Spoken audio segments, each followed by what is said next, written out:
Bagaimana Bu kalau membuat kreativitas, peluang, kemudian teknologi ini masuk ke dalam pembelajaran itu seperti apa ya Bu?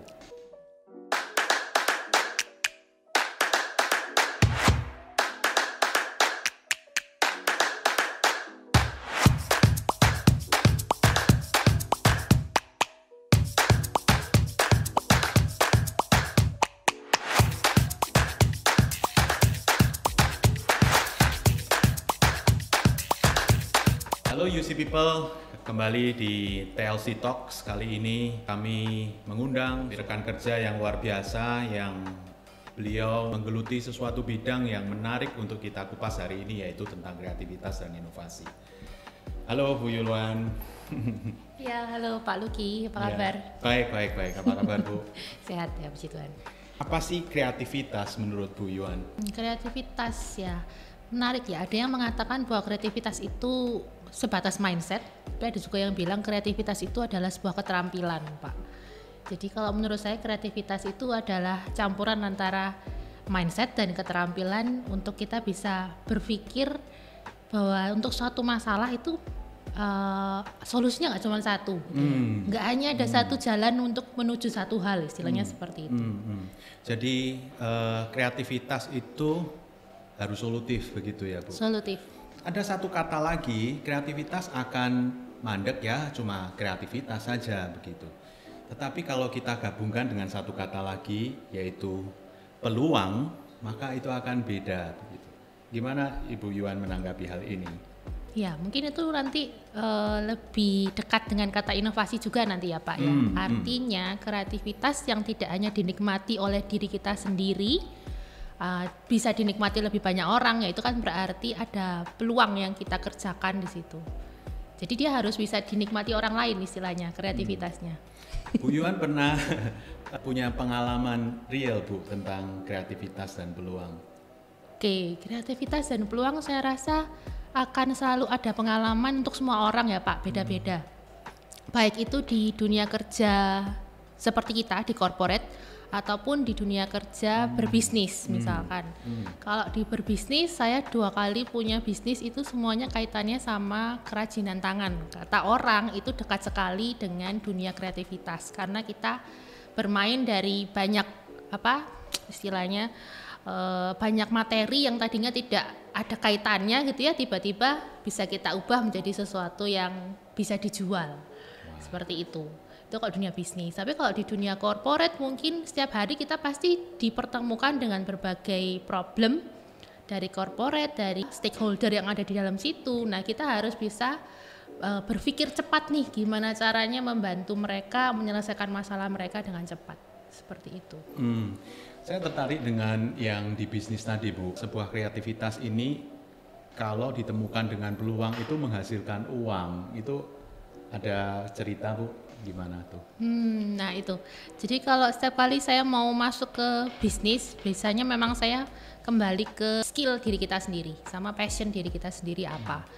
Tapi skill dan passion untuk diri kita sendiri kan nggak cukup. Kalau kita mau bisnis artinya sesuatu yang harus di value oleh orang lain, begitu kan Pak.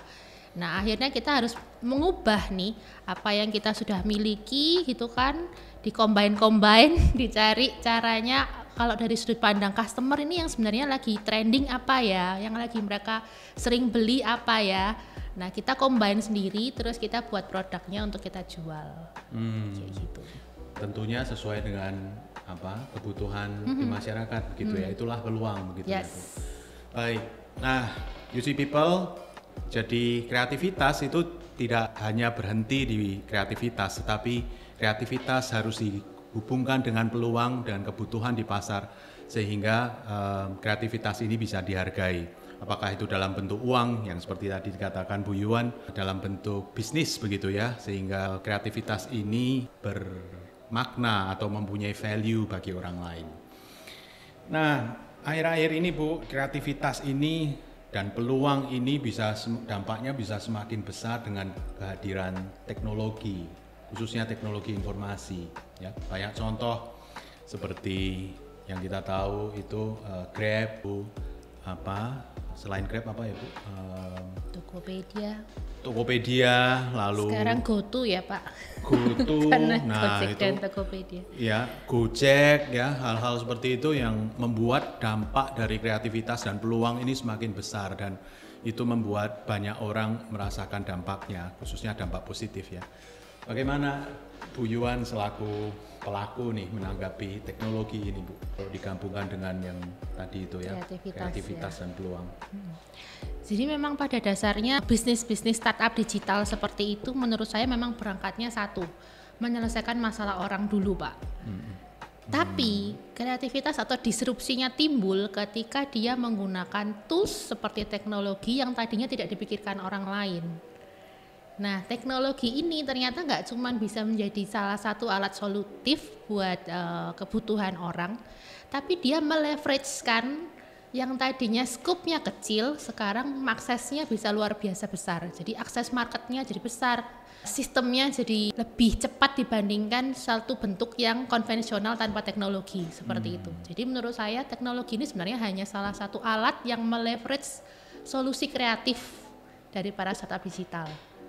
Makanya, begitu ya? Yes, makanya mereka jadi cepat luar biasa untuk scale up ya. Hitungannya kan tahun ya. Kalau zaman dulu bisnis konvensional kan puluhan untuk tahun. Scale up butuh waktu, betul.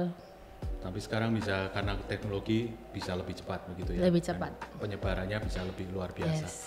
Dan dampaknya bisa lebih luar biasa.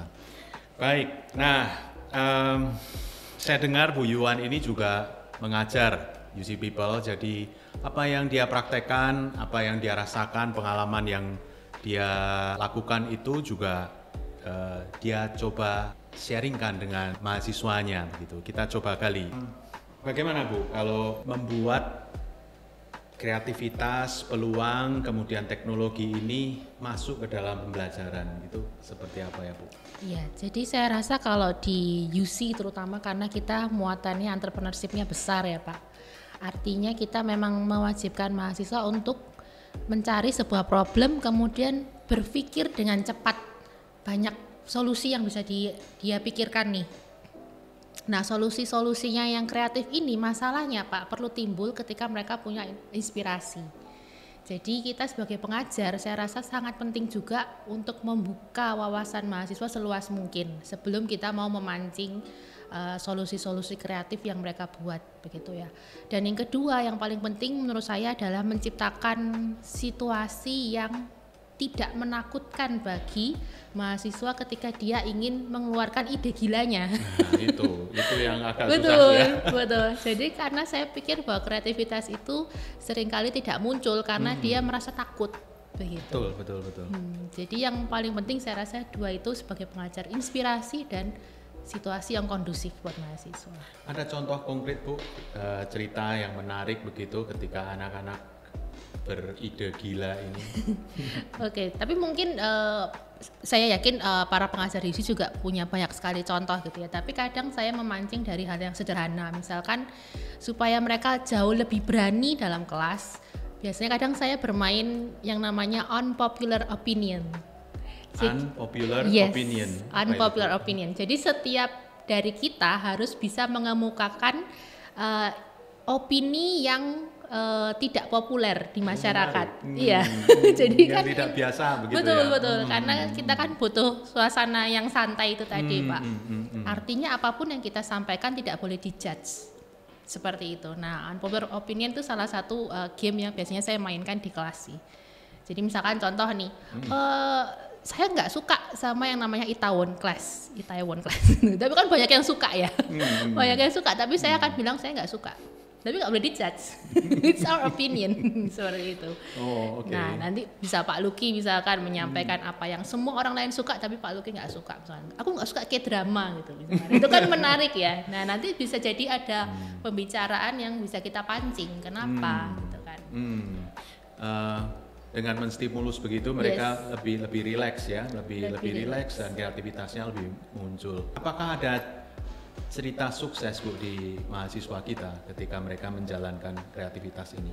Saya belum tahu apakah ini sukses dengan indikator seperti apa. Biasanya kalau dosen kan ngomongin indikator, tapi saya pikir ketika kita membebaskan proses berpikir ini dari sudut pandang mahasiswa, saya rasa bisnis model yang mereka hasilkan itu jauh lebih beragam. Salah satu contohnya yang anak saya terakhir yang di UC Ventures itu, jujur ini memang anaknya yang keren sih menurut saya ya. Dari pergaulannya, wawasannya oke. Nah, akhirnya dia punya bisnis model yang namanya Influencer Accelerator. Itu Bu. Waduh, jadi dia ya. mengaccelerate orang-orang yang mau jadi influencer. Jadi dia yang akan bantu mengkonsepkan, membuat kontennya, segala macam. Nah, itu kan bisnis model yang kita tidak pikirkan, Sama kita sekali. tidak mengajarkan gitu ya. Betul. Seperti itu kan menarik ya. Menarik ya. Oke, UC People itu tadi ya, bagaimana kita menggugah kreativitas yang menurut Bu Yuan itu harus dibebaskan begitu, sehingga mereka tidak tertekan. Tapi kreativitas itu muncul kalau mereka ini dalam keadaan yang santai, diberikan stimulus-stimulus sehingga kreativitas itu akan muncul. Yang terakhir Ibu, ada tips nggak supaya dosen ini punya kemampuan untuk menstimulus atau menginspirasi mahasiswanya sehingga mereka menjadi kreatif? Oke. Saya rasa dosen itu juga perlu menjadi kreatif Pak sebelum menjadikan mahasiswanya kreatif. Tapi saya rasa setiap orang stimulusnya beda-beda sekali lagi. Tapi yang paling sederhana kalau buat saya adalah mungkin langkah paling awal yang saya lakukan dulu adalah saya membuka sosial media saya hanya khusus untuk berita-berita yang menarik dari luar negeri. Jadi saya hanya follow sosial media yang memang menyajikan banyak hal-hal yang menarik untuk saya. Akhirnya apa yang tadinya saya pikir loh nggak bisa gitu, ternyata bisa begitu gitu kan. Di luar negeri sudah ada contohnya seperti. Jadi mungkin itu yang paling awal yang paling saya lakukan adalah itu. Artinya dosen ini juga perlu mengequip dirinya supaya mereka muncul ide-ide yang kreatif begitu ya. Betul.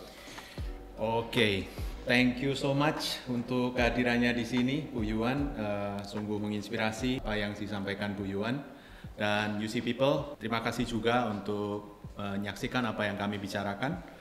Semoga nanti di pertemuan selanjutnya kita bisa membicarakan hal-hal yang menarik lagi yang tentunya berhubungan dengan pembelajaran.